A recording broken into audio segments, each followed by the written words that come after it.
When Rita walked out of that prison gate, she was 8 months pregnant and had nowhere to go but back. Back to her small apartment near campus. Back to the life she'd had before everything fell apart. She took a bus, standing the whole way because no one offered a pregnant woman a seat, and got off 3 blocks from her building. The walk felt longer than she remembered. Everything looked the same: the small shops, the food vendors, the groups of students walking and laughing. But Rita felt like a completely different person. 8 months ago, she'd been one of them, a student with dreams and a future. Now she was a convicted criminal with a swollen belly and a ruined reputation. She reached her building and climbed the stairs slowly, one hand on the railing, one hand supporting her heavy stomach. When she reached her floor, her neighbor, Mrs. Adeyemi, an older woman who'd always been friendly, was sweeping the corridor. Mrs. Adeyemi looked up. Their eyes met, and Mrs. Adeyemi's face went cold. She didn't say hello, didn't ask how Rita was doing, didn't acknowledge her at all.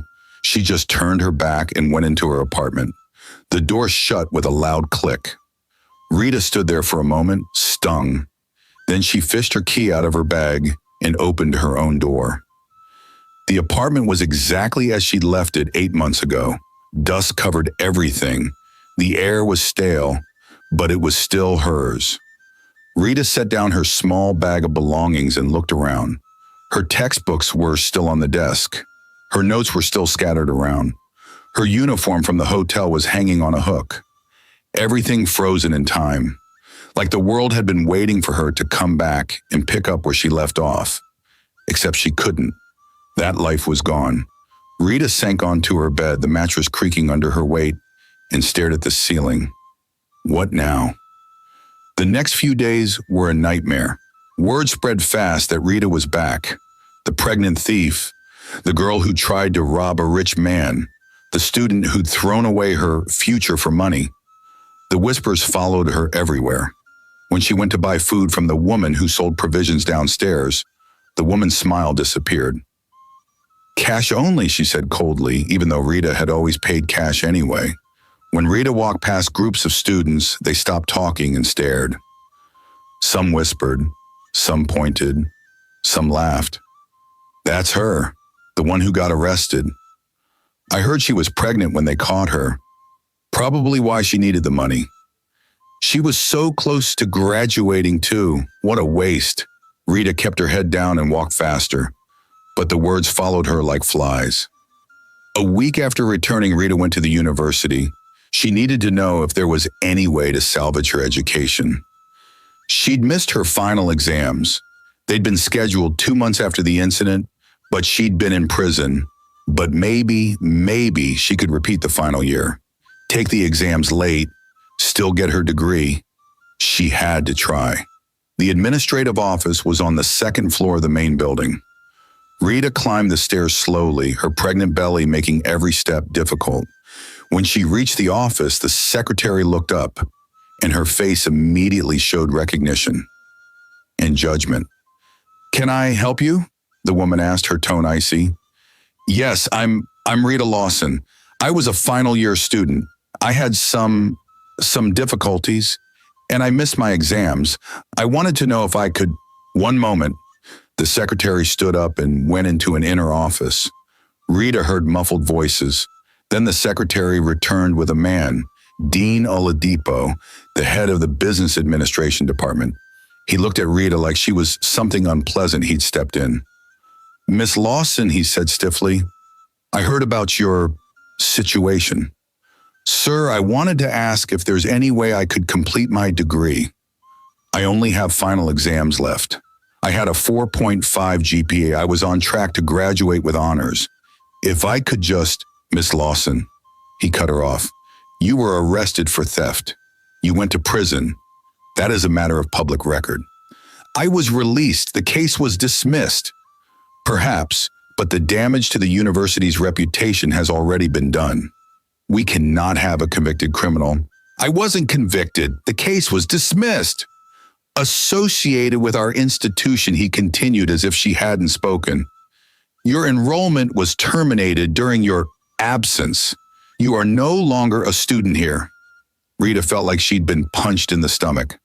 But sir, please, I only need to take the final exams. I worked so hard for 3 years. I can't lose everything because of something I didn't even do. The decision has been made, Miss Lawson. I suggest you move on with your life. Good day. He turned and walked back into his office. The door closed. Rita stood there frozen. The secretary looked at her with something almost like pity. You should go, she said quietly. Rita walked out of that building in a daze. 3 years of work, 3 years of sacrifice, 3 years of dreams. Gone. Just like that. She tried to go to classes anyway. The next day, she showed up to her old business strategy lecture. She slipped into a seat at the back, hoping no one would notice. But of course they noticed. Students turned to stare. Whispers erupted. The professor, Dr. Adeleke, who'd once praised Rita's term paper as exceptional work, stopped mid-sentence when he saw her. His face went hard. Miss Lawson, you are not enrolled in this class. Please leave. Director Adeleke, please. I just want to learn. I don't need credit. I just leave, or I will call security. The entire lecture hall was silent, watching. Rita felt tears prick her eyes. She stood up, her pregnant belly making her movements awkward, and walked out. The whispers exploded behind her. She could hear them even as she walked down the hallway, laughing, mocking, destroying what was left of her dignity. Rita spent that night crying in her apartment. She tried so hard to salvage something from the wreckage of her life, but it was hopeless. The stigma was too much. The judgment was too much. She couldn't stay here. Everyone knew her as the thief, the girl who stole from the hotel, the pregnant criminal. Her children would grow up hearing those whispers. They'd be tainted by her shame. No, Rita made a decision that night. She would leave. Start over somewhere far away. Somewhere no one knew her story. Somewhere her children could grow up without carrying her mistakes. 2 weeks later, Rita packed her belongings into 2 small bags. That's all she had left. Everything she owned fit into 2 bags. She'd sold her textbooks, the ones she'd spent so much money on, for a fraction of what they were worth. She'd sold her desk, her small TV, her few nice clothes. She kept only what she absolutely needed. The rest, she sold for cash. She needed money to start over. She found a small apartment in a different part of Lagos, far from the university, far from the hotel, far from anyone who knew her. It was in a quiet neighborhood where people minded their own business. The apartment was small, just 1 room with a tiny kitchen area and a bathroom. But it was clean and affordable. 25,000 Naira a month. Rita paid 3 months in advance with the money from selling her things. Then she moved in and started her new life. The babies, she'd discover soon, came 3 weeks later. Rita had been feeling strange all day. Her back ached more than usual. Her stomach was tight and uncomfortable. She was hanging her few clothes on a line outside her building when the first real contraction hit. Pain, sharp and intense, ripped through her belly. Rita gasped and grabbed the wall for support. Her neighbor, a kind woman named Mama Ngozi who lived next door, saw her and rushed over. "Sister, are you okay?" I think the baby is coming." "Eh? Now?" Okay, don't worry. My sister is a midwife. She lives 5 minutes away. I'll call her. Can you walk?" Rita nodded, breathing through the pain. Mama Ngozi helped her inside and laid her on the mattress. "I'm calling my sister now. Just breathe. Don't push yet."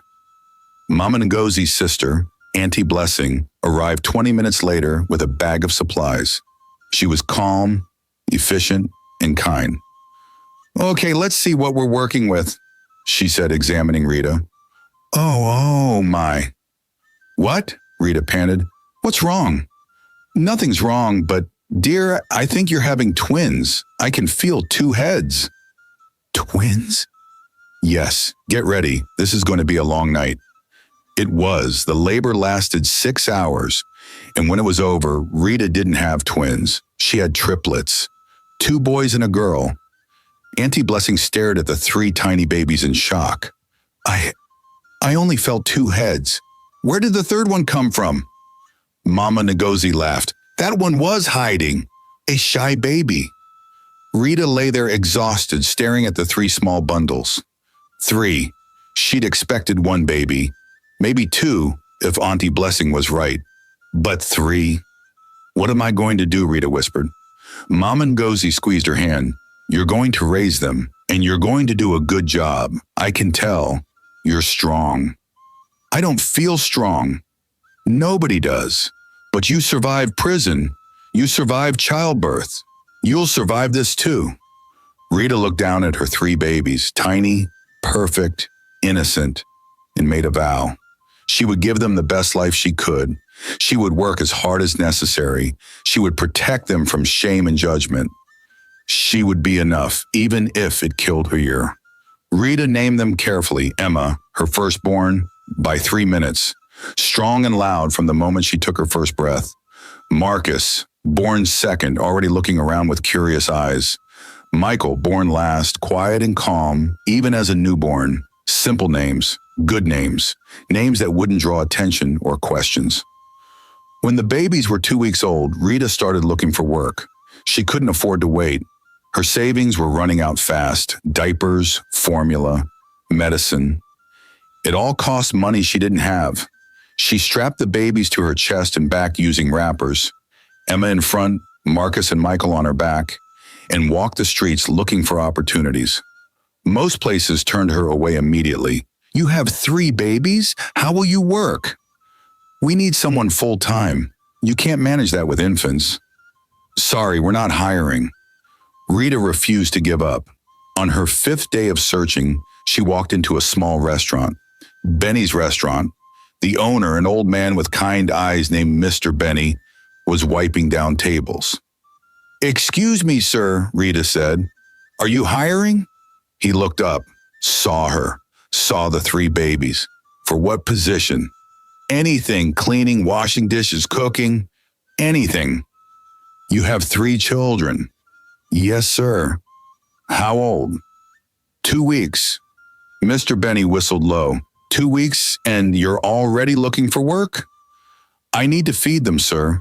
He studied her for a long moment. You worked before? I was a hotel cleaner for 3 years. I'm a hard worker. I don't complain. I just need a chance. Why'd you leave the hotel? Rita hesitated. Should she lie? No, lies always came out. I was arrested, sir, falsely accused of theft. I spent 8 months in prison, but I was innocent. The case was dismissed. I need to start over. Most people would have sent her away immediately, but Mr. Benny had lived a long life. He'd seen good people get dealt bad hands. Can you start tomorrow? Rita's eyes filled with tears. Really? Really? 6 a.m. to 4 p.m., 25,000 naira a month. You'll clean, wash dishes, help with prep work. It's hard work. I can do hard work. And the babies? I'll bring them. I'll keep them quiet. They won't disturb anyone, I promise. Mr. Benny smiled slightly. We'll figure it out. See you tomorrow. Rita wanted to hug him, but didn't want to seem unprofessional. Thank you, sir. Thank you so much. I won't let you down. I know you won't. Rita worked at Benny's restaurant for the next 7 years. When the triplets were babies, she kept them in a small back room during her shifts, feeding them, changing them, soothing them between tasks. When they were toddlers, she brought toys and books to keep them occupied. When they started school, she walked them there in the morning and picked them up in the afternoon. And 4 evenings a week, she worked a second job, a cleaning job at a small supermarket near their apartment, 6 p.m. to 10 p.m. She left the triplets with Mama Ngozi, who watched them in exchange for Rita cooking extra food to share.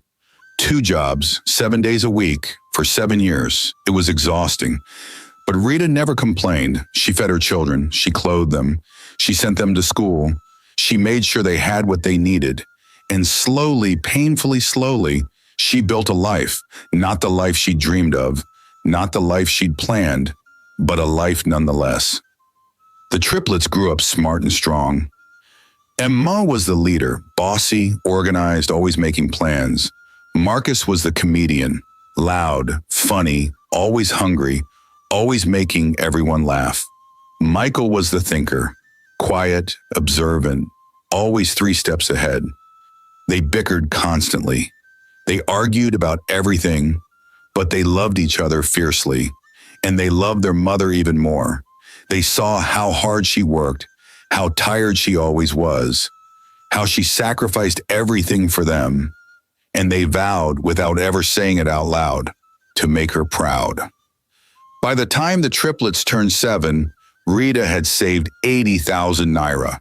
It had taken years, but she'd done it. Every spare naira went into a small tin hidden under her mattress. It was for emergencies, for school fees, for when things broke. She never touched it unless absolutely necessary, and she taught her children the value of money. "We're not poor," she told them. "We're just careful. There's a difference." The triplets understood. They never asked for toys they couldn't afford. They never complained about wearing hand-me-down clothes. They never made their mother feel bad about what she couldn't give them. Instead, they appreciated what she did give them: love, security, stability, a home. And then, on a Friday in May, Mother's Day, the triplets decided to do something special. They'd been planning it for months, saving their lunch money little by little, drawing maps and making budgets. They were going to surprise their mother with gifts. They were going to make her smile. They had no idea that their plan would change everything. That the taxi driver they flagged down would turn out to be someone from their mother's past. Someone who'd destroyed her life. Someone who, unbeknownst to any of them, was their father. Fate has a funny way of bringing people together. Even when they've spent 7 years apart. Even when the wounds are still raw. Even when forgiveness seems impossible. Aaron's torment. Aaron sat in his car outside Benny's restaurant for 20 minutes after Rita sent him away. His hands gripped the steering wheel so tightly, his knuckles turned white. His mind was reeling. The hotel cleaner from 7 years ago. The woman he'd had arrested. The woman whose name he'd never even asked. She was here, working as a cleaner, again, raising 3 children, alone. And those children, Aaron's breath caught in his throat. Those children had flagged down his car, had climbed into his back seat with their handmade budget and their crumpled map and their desperate determination to buy their mother gifts. Those children were 7 years old, the same age as, no, it couldn't be. But the timeline matched. 7 years ago, the hotel incident. The woman, Rita, her children had called her, had been pregnant when they released her from prison? Were those children his? Aaron's head spun. He started the car and drove home in a daze. His penthouse apartment was cold and empty, expensive furniture, floor-to-ceiling windows, a view of Lagos that cost millions, but no warmth, no life, no joy. Just Aaron and his success and his loneliness. He poured himself a drink, then poured it down the sink without taking a sip. He needed to think clearly. He paced his living room, his mind racing. 7 years ago, he'd accused that woman of theft. He'd had her arrested without a second thought. He'd been so angry about losing those documents, so focused on the business deal, he hadn't cared about her at all. He'd gotten his documents back. The hotel had found them somehow, said they'd been misplaced. The deal had fallen through anyway. His competitor had won the contract, and Aaron had moved on with his life. He'd never asked what happened to the hotel cleaner, never wondered if she was innocent, never cared, until today. Until he saw her face again and realized she'd been telling the truth all along. Someone had set that room up. Someone had drugged them both. And Aaron, in his arrogance and anger, had destroyed an innocent woman's life. Aaron sank onto his couch and put his head in his hands. What had he done? He couldn't sleep that night. Every time he closed his eyes, he saw her face, young, scared, crying, saying, I'm innocent, please believe me." And he'd ignored her. He saw the triplets' faces too, Emma's bossy confidence, Marcus's infectious humor, Michael's quiet intelligence. They were good kids, great kids, and they were being raised in poverty by a woman he'd wronged. Aaron sat up at 3 a.m. and made a decision. He needed to know the truth. All of it, what really happened 7 years ago, whether those children were his, and how to make this right. The next morning, Aaron called his assistant.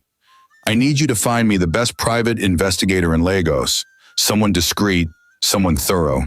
I need them in my office by this afternoon. Yes, sir. May I ask what this is regarding? No? Understood, sir. The private investigator's name was Chidi Okonkwo. He was a former police detective turned private investigator. Sharp eyes, no-nonsense attitude, expensive suit. He sat across from Aaron's desk and listened without interruption as Aaron explained everything. The hotel incident 7 years ago. The missing documents and money and watch. The woman he'd had arrested. Seeing her again yesterday with 3 7-year-old children. I need to know what really happened that night, Aaron said. I need to know if I was set up, if she was set up. I need the truth. Chidi nodded. And the children? Aaron hesitated. I need to know if they're mine. Understood. This will take some time. Digging up 7-year-old, police reports, hotel records, tracking down witnesses. Could be weeks, maybe months. I don't care how long it takes. I don't care what it costs. I need answers. Chidi smiled slightly. I like clients with unlimited budgets. Makes my job easier. Just get me the truth. I will. 6 weeks later, Chidi walked into Aaron's office with a thick folder. His face was grim. You're not going to like what I found. Aaron's stomach dropped. Tell me. Chidi opened the folder and pulled out documents, photos, bank statements. 7 years ago, you were sabotaged by your own managing director, a man named Collins Adekunle. Aaron's blood ran cold. Collins, his right-hand man, his friend. What? Collins was working with your competitor, Zenith Corporation. He'd been feeding them inside information for months. The hotel incident was the final play. He needed access to your presentation documents for the foreign investor deal. So he set up room 305. Chidi laid out photo after photo, bank transfers from Zenith Corp to Collins's offshore account, text messages between Collins and someone at the hotel, security footage from the hotel that night, grainy but clear enough to show Collins entering room 305 an hour before Rita arrived.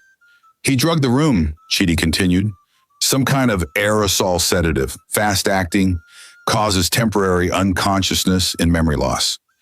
He paid the hotel manager, a woman named Okafor, to send a cleaner to that specific room at that specific time. Rita, Aaron whispered. Yes, Rita Lawson. She was the unlucky cleaner chosen. Collins's plan was simple. Drug you both, steal the documents while you were unconscious, and frame the cleaner. Perfect scapegoat. Nobody would believe a poor hotel worker over a rich CEO. Aaron felt sick. And it worked. It worked perfectly. Collins got the documents, leaked them to Zenith. They won the contract. And Rita Lawson went to prison. For 6 months, Aaron said, his voice hollow. For 6 months, while pregnant. Aaron looked up sharply. So the children are mine? Chidi pulled out another document, a medical report from the prison. According to her medical records, she was approximately 8 weeks pregnant when she was arrested, which matches the timeline of the hotel incident. She gave birth to triplets 6 months later. 2 boys and a girl, Emma, Marcus, and Michael Lawson. Triplets, his children. Aaron had 3 children he'd never known about. 3 children he'd inadvertently condemned to poverty by having their mother arrested. There's more, Chidi said quietly. How can there be more? Rita Lawson was a university student, final year, 4.5 GPA. She was 2 months away from graduating when you had her arrested. She lost her scholarship, got expelled. Her entire future was destroyed. Chidi pulled out more documents. Rita's university records, her job application to major companies, all rejected because of her criminal record, her struggle to find any work, her years of poverty. She's been working as a cleaner and a cashier for 7 years, Chidi said, barely surviving, raising 3 children alone on less than 30,000 naira a month. Aaron couldn't breathe. He'd done this. He had done this to her, an innocent woman, a brilliant student with a bright future, and he'd destroyed her without a second thought. What about Collins? Aaron asked, his voice dangerous. Where is he now? He's the CFO of Zenith Corporation, making millions, living in a mansion in Banana Island. Aaron's hands clenched into fists. Not for long. Aaron didn't sleep for 3 days. He read through Chidi's files over and over again. Every bank statement, every text message, every piece of evidence. Collins at Akunle had betrayed him, stolen from him, ruined an innocent woman's life, and profited from it all. Aaron's anger was cold and calculated, not the hot, explosive rage from 7 years ago. This was different. This was focused. This was war. On the 4th day, he called his lawyer. Benson, I need you in my office now and bring the litigation team. 2 hours later, Aaron's office was full of lawyers. Benson Okoli, Aaron's personal attorney and one of the best in Lagos, sat across from him with a notepad, his face serious. Talk to me, Aaron. What's this about? Aaron slid the folder across the desk. 7 years ago, my managing director sabotaged me. Corporate espionage. He drugged me and a hotel employee, stole confidential documents, leaked them to my competitor, and framed an innocent woman for theft. She went to prison for 6 months, lost everything, and he's been living like a king ever since. Benson's eyes widened as he flipped through the evidence. Aaron, this is huge. If this is all verified, it's verified. My investigator is thorough. Every document is authenticated. Every witness is credible. I want to sue everyone involved. Collins, Zenith Corporation, the hotel, the manager who took the bribe. Everyone. On what grounds? Corporate sabotage, fraud, conspiracy, wrongful imprisonment of an innocent party, defamation. I don't care. Throw every charge you can think of. I want them destroyed. Benson whistled low. This will be expensive and messy, in public. I don't care. And the woman who was wrongly imprisoned? Rita Lawson? What's her involvement in this lawsuit? Aaron's jaw tightened. She'll be a key witness, and I want her compensated fully for everything she lost. Does she know you're doing this? Not yet. Aaron, Benson leaned forward. You need to talk to her first. She might not want to relive this. She might not want to testify. You can't just... I ruined her life, Benson. Aaron's voice cracked slightly. I didn't know it at the time, but I did. I had her arrested without investigating, without caring. I was so focused on my business, my money, my reputation that I didn't see she was telling the truth. And now she's been struggling for 7 years because of my mistake. So this is about guilt. This is about justice. Aaron slammed his hand on the desk. She deserves justice, and I'm going to get it for her whether she wants my help or not. Benson studied him for a long moment. There's more to this story, isn't there? Aaron looked away. The children, the triplets, are they yours? Silence. Aaron. Yes, Aaron's voice was barely a whisper. According to the timeline and medical records, yes, they're mine. I have 3 children I never knew about. 3 children who've been living in poverty while He couldn't finish. Benson sat back in his chair, processing this. Okay, he said finally. Okay, we'll do this, but Aaron, you need to talk to her before we file anything. She deserves to know, and she deserves to choose whether she wants to be part of this. I know. When are you going to tell her? Soon. How soon? Aaron looked at the folder, at Rita's face in an old university photo, young, smiling, full of hope and dreams.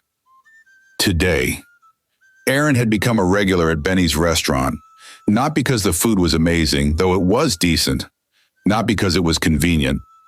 His office was on the other side of Lagos, but because Rita worked there, and Aaron needed to see her, needed to talk to her, needed to make things right.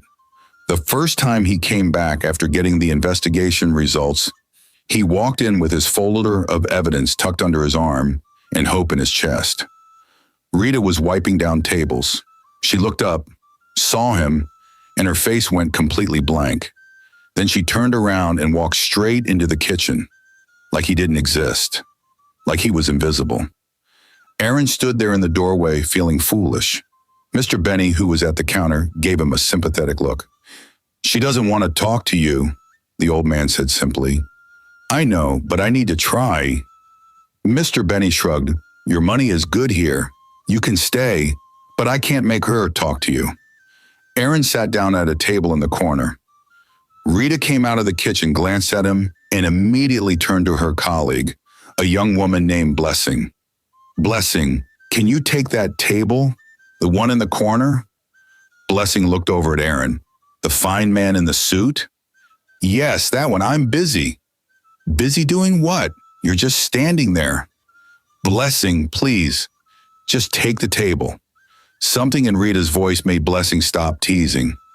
Okay, I'll take it." Rita disappeared into the back room. Aaron ordered coffee he didn't want and waited. Rita never came out. He came back the next day, and the next, and the next. Every day for a week, Aaron showed up at Benny's restaurant, ordered something small, and sat in his corner table. And every day Rita ignored him like he was a ghost. She'd see him come in and immediately find something urgent to do in the kitchen. Or she'd ask Blessing to serve him. Or she'd suddenly need to take inventory in the storage room. Once, when Aaron tried to approach her directly, she literally turned around mid-step and walked the other direction so fast she nearly knocked over a customer. "Sister Rita, why you dey run?" the customer asked, confused. "Exercise," Rita said without breaking stride. "Very important. Gotta stay healthy." The customer watched her disappear into the kitchen and shook his head. Aaron sat back down, defeated. Mr. Benny brought him his usual coffee. "You're wasting your time," the old man said, not unkindly. "I know." "Then why do you keep coming?" "Because I ruined her life, and I need to fix it." Mr. Benny studied him for a long moment. "Some things can't be fixed, young man. Some things can only be survived. I have to try." The old man shrugged and walked away. On the 8th day, Aaron changed tactics. He didn't go into the restaurant. He just parked his car across the street and waited. At 4 p.m., when Rita's shift ended, she came out with her 3 children.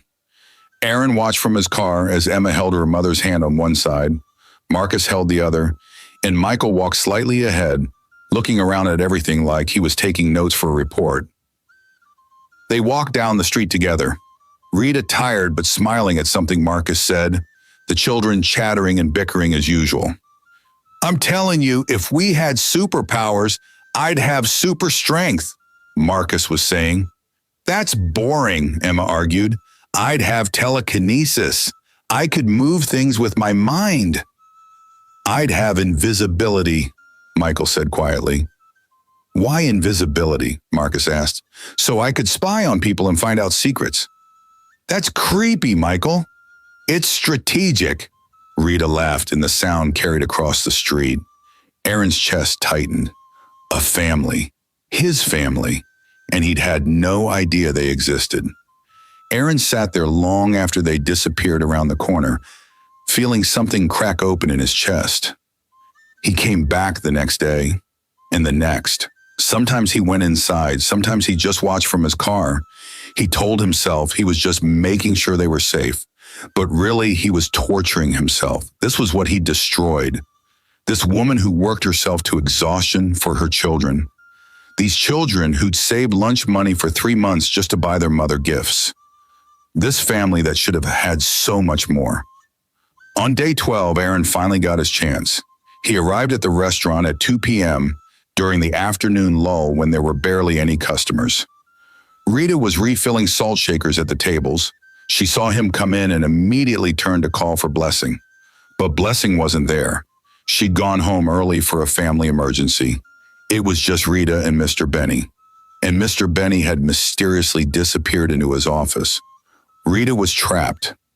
Aaron walked up to her slowly, like approaching a wild animal that might bolt. "Rita, please, just 5 minutes of your time, that's all I'm asking." "I don't have 5 minutes," she said without looking at him. "Please." I said no. "I have information about what happened 7 years ago, information you need to see." Rita's hand stilled on the salt shaker. "I don't care." "You should, because you were right about everything. You were innocent. You were set up, and I have proof." Silence. Rita's hands were shaking now. "5 minutes," Aaron said quietly. "Please." Rita closed her eyes, took a deep breath, and set down the salt shaker. "Fine, 5 minutes. Then you leave and never come back. Deal?" "Deal." They sat at a table by the window. Rita kept her arms crossed, her body language screaming, "Don't touch me. Don't come near me. I hate you." Aaron carefully placed the folder on the table between them. "After I saw you again, after the Mother's Day incident, I couldn't sleep. I kept thinking about that night 7 years ago, about what you said, about how you insisted you were innocent." "I was innocent," Rita said coldly. I know that now. I hired a private investigator. I asked him to dig into what really happened, and he found..." Aaron opened the folder and slid documents across to her. "He found this." Rita looked down at the papers, bank statements, text messages, security footage timestamps, police reports. Her hands trembled as she picked up the first page. It was a bank transfer from Zenith Corporation to someone named Collins Adekunle. $50,000. "Who is Collins Adekunle?" she asked. "My former managing director, my right-hand man, the person I trusted most in my company." Aaron pulled out more documents. He was working with my competitor, Zenith Corporation, feeding them insider information. And that night at the hotel, he executed his final play. He needed access to my presentation documents for a major investor deal, so he set up room 305. Rita's eyes widened. "Set up? What do you mean set up?" "He drugged the room, some kind of aerosol sedative that causes unconsciousness and memory loss.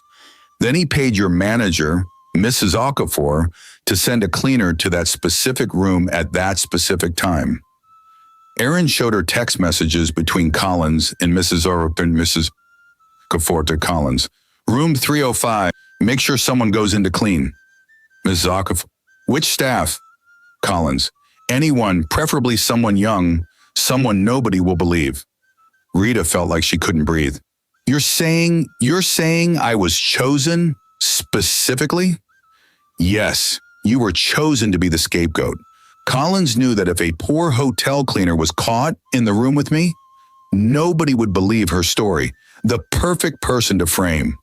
Rita's vision blurred with tears.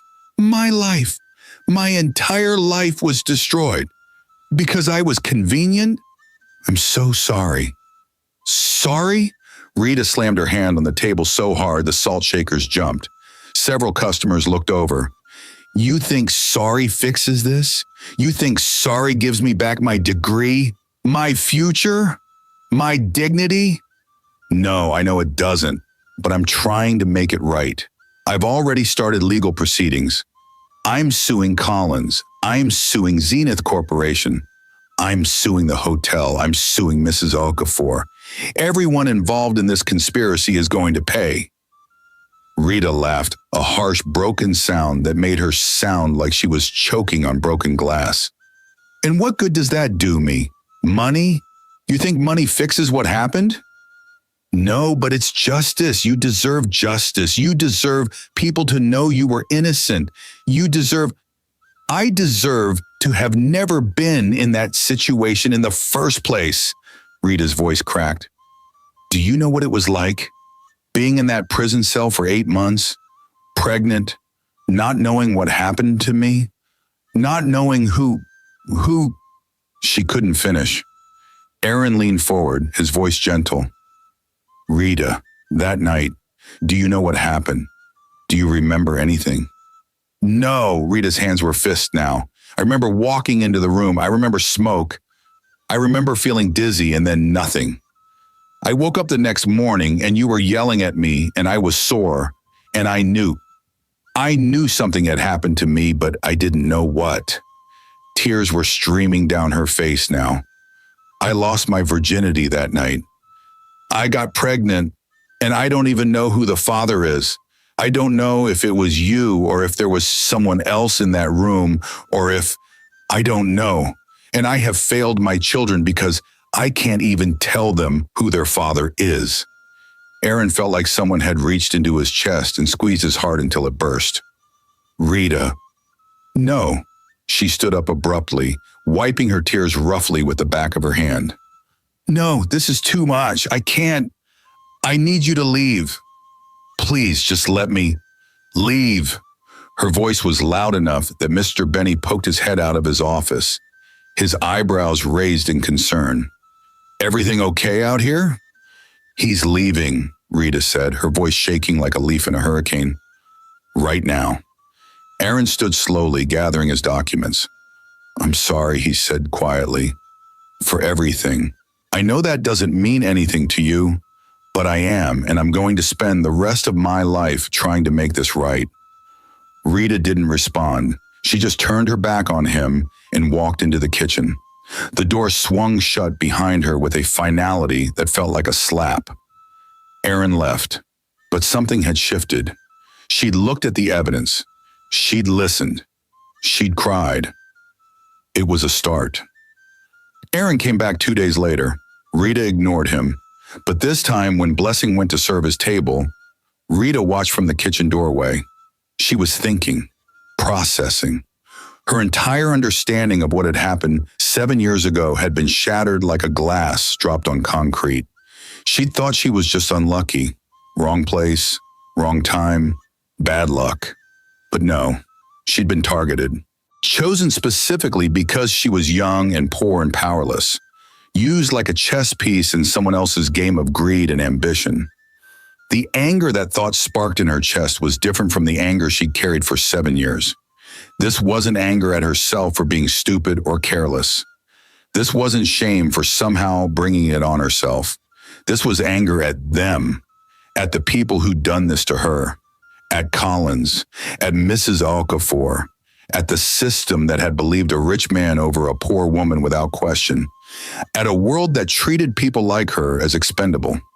This was righteous anger, and it burned like fire in her veins. Aaron kept coming. Every other day, like clockwork. He'd order coffee, sit in his corner, leave a generous tip for Blessing, and leave. He never tried to talk to Rita again, just existed in her space, letting her get used to seeing him, letting her process. After 2 weeks of this, Rita finally cracked. She was wiping down the table next to his when she spoke without looking at him.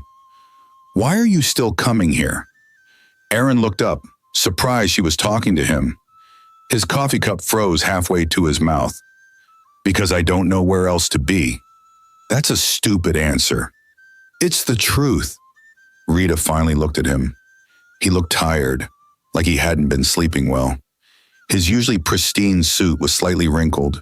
There were dark circles under his eyes that expensive concealer couldn't quite hide. Good, she thought viciously. He should be tired. He should suffer. But something in her softened slightly. Just slightly. The lawsuit. Is it real? Or were you just saying that to, I don't know, make yourself feel better? It's real. We filed 3 weeks ago. The preliminary hearing is next month. And you want me to testify? Only if you're willing. I won't force you. But, yes, your testimony would be powerful. It would show what they did. How they destroyed an innocent person's life for profit. Rita was quiet for a long moment, her cloth making slow circles on the already clean table. I'll think about it. It wasn't a yes, but it wasn't a no either. Aaron nodded. That you. Rita went back to wiping tables, but something had shifted. She was listening now. She was considering. That was progress. A week later, Aaron showed up at Rita's apartment. It was her day off. She'd sent the children to play at Mama Ngosi's apartment down the hall so she could clean the house in peace and maybe, just maybe, have 5 minutes of quiet to think. She was scrubbing the floor when she heard a knock. She opened the door and froze. What are you doing here? I'm sorry to show up unannounced. I need to talk to you. It's important. How did you even find me? Aaron looked sheepish. I may have followed you home one day. You what? I know. It sounds creepy. It is creepy. You're a stalker. I prefer a concerned party with boundary issues. Get out, eh? Wait, please, just hear me out. Before Rita could slam the door in his face, she heard excited voices from down the hall. Mama, is someone at the door? The triplets came running from Mama Ngosi's apartment, having heard their mother's raised voice. They skidded to a stop when they saw Aaron. It's the taxi man, Marcus shouted, his face lighting up like Christmas morning. Mr. Aaron, Emma grinned. Michael just stared, his sharp eyes missing nothing, calculating everything. Aaron crouched down to their level, smiling despite Rita's death glare. Hello, troublemakers. Remember me? Of course we remember you, Marcus said. You helped us buy Mama's gifts. You're the best not taxi man ever. Emma narrowed her eyes suspiciously, her smile fading. But what are you doing at our house? Yeah, Michael added quietly, stepping slightly in front of his mother. And why does Mama look angry? All three children turned to look at their mother. Rita's face was indeed angry, very angry, that kind of angry that made her eyebrow twitch. Did you do something bad to our mama? Emma asked Aaron, her voice taking on a protective edge that sounded much older than 7. Did you hurt her? Marcus added, stepping in front of his mother too, his little chest puffed out. Because if you did, Michael said, his quiet voice somehow more threatening than his siblings' louder ones. We know Taekwondo. We have blue belts. We can deal with you. All three children struck ridiculous martial arts poses that looked more like they were trying to swat flies than fight crime. Marcus did something that might have been a karate chop, but looked more like he was waving at a bus. Despite everything, despite the anger and the pain and the awkwardness. Rita almost laughed.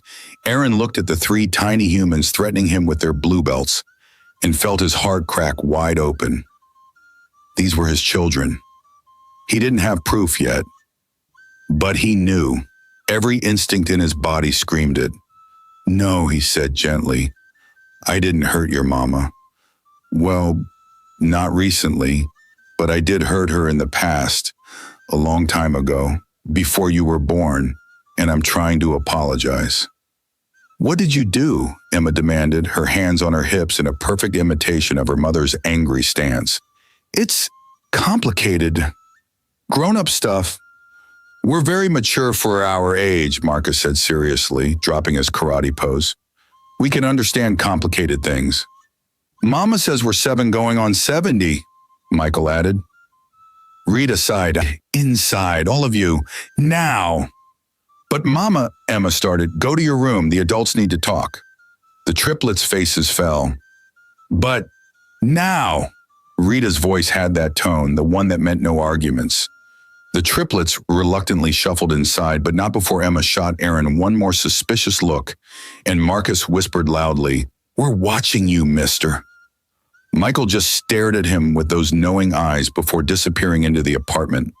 Rita could hear them whispering furiously in their room, probably with their ears pressed against the door.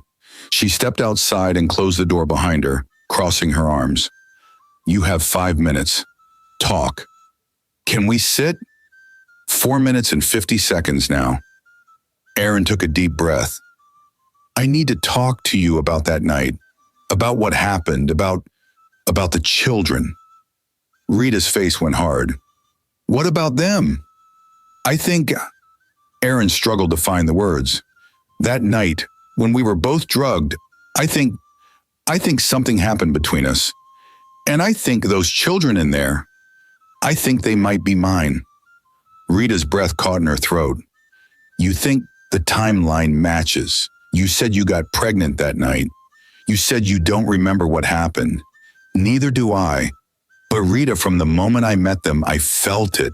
Something in me just knew. You don't know that, Rita said, but her voice was shaking. You're right, I don't know for certain. But don't you want to know? Don't you deserve to know for sure who their father is? Rita's eyes filled with tears. Of course I want to know. Do you think I like not knowing? Do you think I like telling my children I don't know who their father is? It's the most shameful thing I've ever had to admit. Then let's find out, for sure. Rita shook her head. I can't. This is too much. I need to think. I know this is overwhelming. I know you need time. But Rita, please, just think about it. For them, they deserve to know. Rita wiped her eyes roughly. Your 5 minutes is up. You need to leave. Okay, I'm leaving, but please, just think about it. Aaron turned to go, then paused. And Rita, I meant what I said. I'm going to make this right. The lawsuit, the justice, all of it, whether you help me or not. He walked away. Rita stood outside her door for a long time, trying to collect herself before facing her children and their inevitable questions. Aaron didn't come back to Rita's house, but he came back to the restaurant. Every few days, he'd show up with updates. The preliminary hearing went well. They're taking the case seriously. Collins hired a big legal team. Doesn't matter, we have the evidence. The hotel is trying to settle out of court. I said no. This goes to trial. Rita would listen without saying one, but she was listening.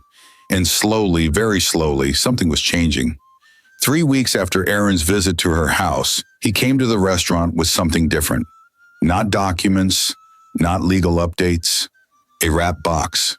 He set it on Rita's table after her shift, when she was eating a quick meal before going home.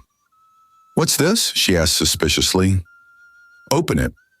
Rita unwrapped it carefully. Inside was a toy car, remote controlled. Not too expensive, but nice quality. She looked up at him, confused. It's for Marcus, Aaron said. I heard him talking about cars the other day when I was outside. I thought he might like it. Rita's throat tightened. You can't just buy their affection. I'm not trying to. I just wanted to give them something nice. Is that okay? Rita looked at the toy car. It was nice. Really nice. The kind of toy her children had never owned because she could never afford it. Okay, she said quietly. You can give it to him, but just this once. Don't make it a habit. Aaron's face lit up. Thank you. The next time he came, he brought a book for Emma, a science book about the human body that Emma had been wanting. The time after that, he brought a puzzle for Michael, 1,000 pieces, complex and challenging. Each time Rita said, just this once. And each time Aaron smiled and agreed. But they both knew it wouldn't be just once. 2 weeks later, Rita got a note from Emma's school. Parent-teacher conference. Next Thursday at 3 p.m. Rita's heart sank. Parent-teacher conferences were never good news, especially not with Emma, who had a tendency to boss around the other students, according to her previous teacher. The day of the conference, Rita left work early and walked to the school, her stomach in knots. She was surprised to find Aaron waiting outside the school gate. What are you doing here? She asked. You mentioned the conference last week. I thought maybe you could use some support. Rita wanted to say no, wanted to tell him she didn't need him, but the truth was, she was nervous, and having someone there, even if it was him, would help. Okay, she said quietly. You can come. They walked into the school together and found Miss Florence's classroom. The teacher, a middle-aged woman with kind eyes and a no-nonsense air, looked surprised to see two adults. Mrs. Lawson, she said uncertainly. Just Rita, Rita corrected quickly. This is Aaron. He's helping me with the children. Miss Florence nodded and gestured for them to sit. Thank you for coming. I wanted to discuss Emma's behavior in class. Rita's hands clenched in her lap. She's not in trouble, Miss Florence said quickly, but I've noticed she has a tendency to take charge. She organizes the other children. She tells them what to do. She corrects them when they make mistakes. Some of the parents have complained that she's too bossy. Rita's face got tight. She's not bossy, she's a leader. I understand that, but in a classroom setting, we need all children to have a chance to lead, and Emma tends to dominate. Aaron spoke up before Rita could respond. With all due respect, Miss Florence, Emma has been helping raise her younger brothers since she was old enough to walk. She's responsible. She's organized. She's a natural leader. Those are good qualities. Maybe instead of trying to suppress them, you could channel them, give her official leadership roles, let her be the line leader or the classroom helper or organize group projects. Miss Florence blinked, clearly not used to being challenged or offered constructive solutions. I suppose that could work. Emma doesn't need to be less of who she is, Aaron continued gently. She just needs opportunities to use her strengths in positive ways. By the end of the meeting, Emma had been given the role of class captain, responsible for helping other students and organizing class activities. Miss Florence was smiling. Rita was stunned. On the walk back, Rita was quiet. Finally, she said, "Thank you for standing up for her. She's an amazing kid. She shouldn't be punished for being smart and capable." Rita stopped walking. "Okay." Aaron turned to look at her. "Okay, what?" Rita took a deep breath. "Okay, let's do it.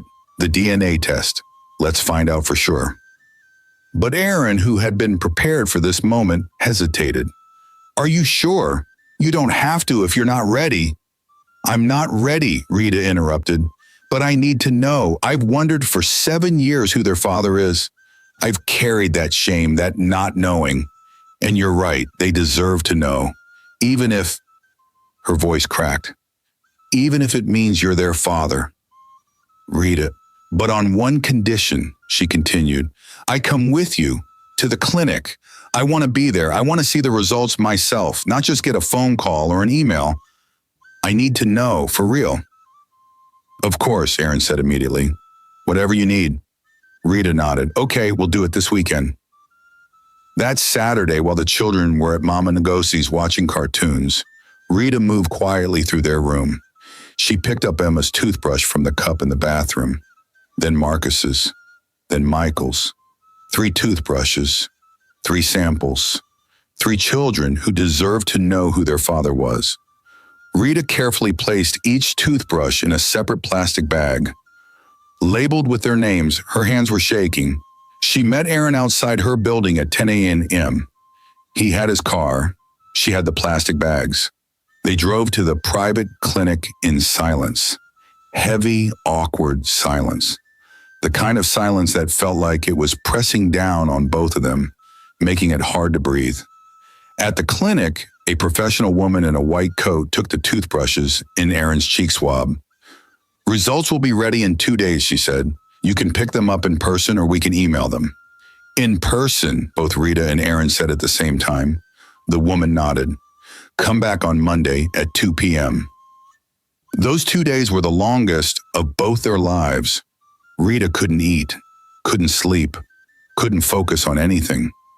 Every time she looked at her children, she wondered, were they his? Had that terrible night 7 years ago created not just trauma, but also them? Aaron couldn't work, couldn't think, couldn't function. He canceled meetings, ignored emails, sat in his office staring at nothing. What if they were his? What if he'd had 3 children for 7 years and never known? What if Rita had been raising them alone in poverty while he lived in luxury? The guilt was crushing. Monday came. At exactly 2 p.m., Rita and Aaron walked into the clinic together. The same woman in the white coat handed Aaron a sealed envelope. "Would you like to review the results here or take them with you?" Here, Rita said immediately. Now. They sat in a private consultation room. Aaron's hands were shaking as he opened the envelope. He pulled out the papers, read the first page, then the second, then the third. His hands started shaking harder. Rita watched his face, her heart pounding so hard she thought it might burst through her chest. What does it say? She whispered. Aaron looked up at her, tears streaming down his face. They're mine, he said, his voice breaking. All three of them. Emma, Marcus, Michael, they're mine. He handed her the papers. Rita read them with trembling hands. Test 1, Emma Lawson. Probability of paternity, 99.99%. Conclusion, Aaron DeMaggi is the biological father. Test 2, Marcus Lawson. Probability of paternity, 99.99%. Conclusion, Aaron DeMaggi is the biological father.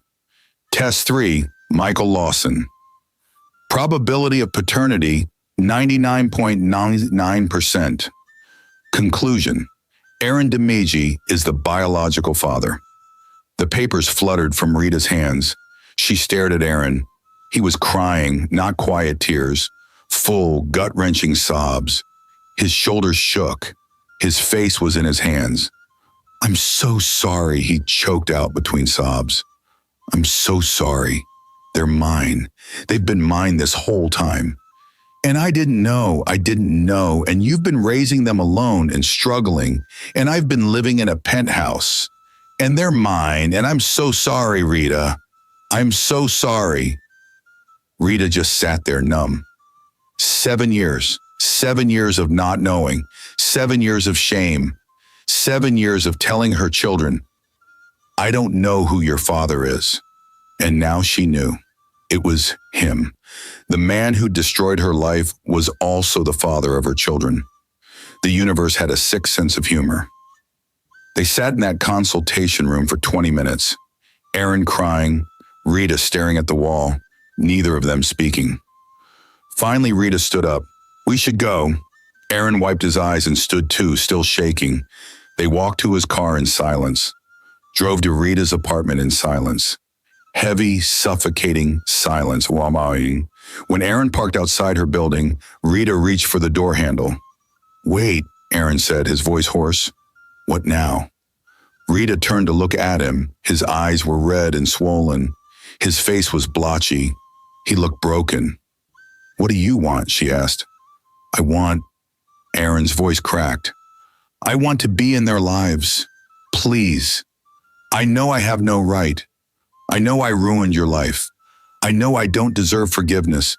But please, even if I don't tell them yet, even if they never know I'm their father, just let me see them.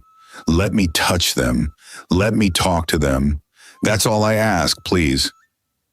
Rita was quiet for a long moment. Then on my terms. Anything. You don't tell them yet, not until I say so, not until I think they're ready. Okay? You show up consistently, not just when it's convenient. You prove you're reliable. I will. No expensive gifts, no spoiling them. They need to know you for who you are, not what you can give them. Understood. And you never make them feel like I wasn't enough, like the life I gave them wasn't good enough. Aaron's eyes filled with fresh tears. You were more than enough. You're amazing. They're incredible because of you.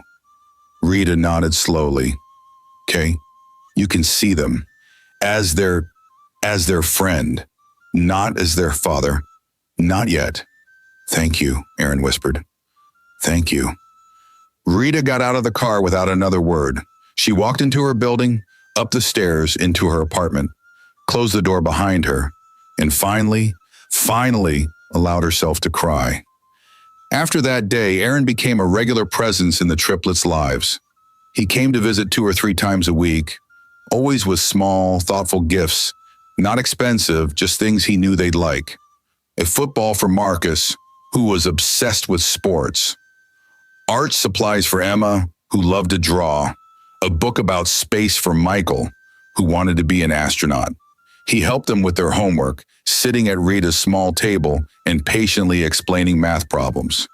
If Mary has 12 apples and gives away 7, how many does she have left? 5, Marcus shouted.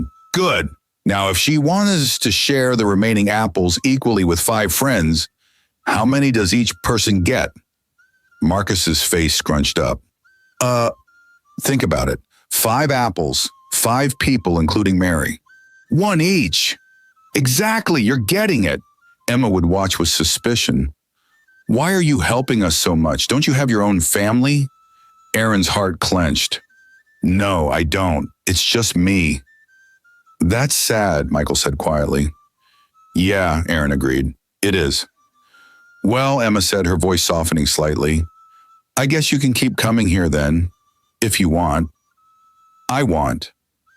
One evening, Aaron stayed for dinner. Rita had made jollof rice, the first time she'd cooked for him. It was a small thing, but it felt enormous.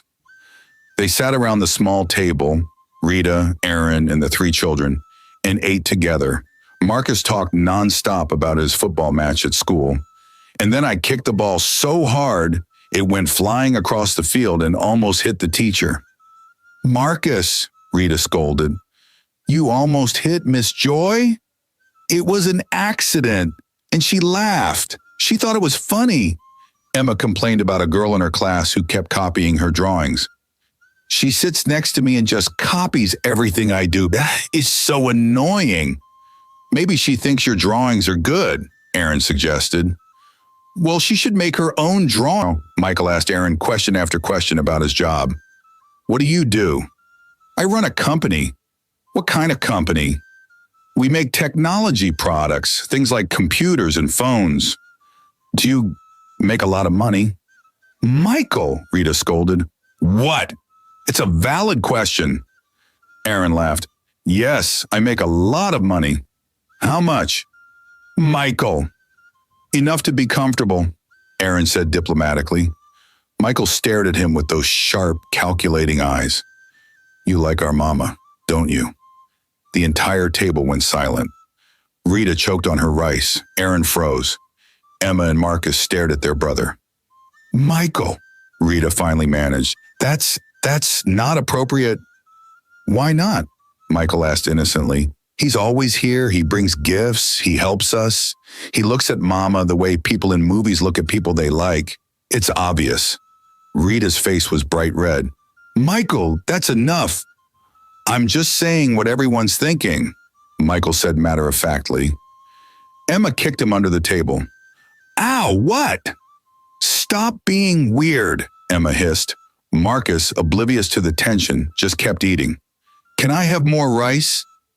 Rita stood up so fast her chair scraped loudly. I'll get you more rice. Everyone just eat and stop asking weird questions. She fled to the kitchen area. Aaron sat there, mortified. Michael just smiled slightly, like he'd accomplished exactly what he'd set out to do. That child was going to be trouble when he got older. Brilliant, observant, strategic trouble. After dinner, after the children had gone to bed, Rita walked Aaron to the door. I'm sorry about Michael, she said. He's observant. Too observant, sometimes. It's okay, he's smart. Too smart for his own good. They stood there awkwardly for a moment. Then Rita said, This is good, what we're doing. For the children. They need stability. They need a father figure. Aaron nodded. I'm grateful you're letting me be here. I'm not doing it for you, Rita said, her voice firm but not unkind. I'm doing it for them. They deserve to have both parents in their lives, even if the situation is complicated. I understand. Rita crossed her arms, her tone businesslike. So we're clear. This is about the children. Nothing more. We're co-parenting. That's it. Absolutely, Aaron agreed quickly. Co-parenting. For them. Good. As long as we're on the same page. We are. Rita nodded. Okay then. You can come by on Thursday. Emma has a school project she needs help with. I'll be here. Good. Aaron turned to leave, then paused. Rita? Yes? Thank you for giving me this chance. I know I don't deserve it. Rita's expression softened slightly. You're right, you don't, but they deserve to know their father. So we're going to make this work. For them. For them, Aaron echoed. He left. Rita closed the door and leaned against it. This was the right thing to do. For the children, they deserved a father. Even if that father was the man who destroyed her life, she could put aside her anger and pain for their sake. She could be civil, professional, cooperative. For them. That's what good mothers did. They made peace with the past so their children could have a better future.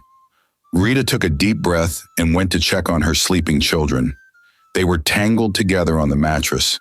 Emma's arm thrown over Marcus, Michael curled up at their feet. Her babies, who now had a father. It was strange, complicated, overwhelming. But maybe, just maybe, it would be okay for them.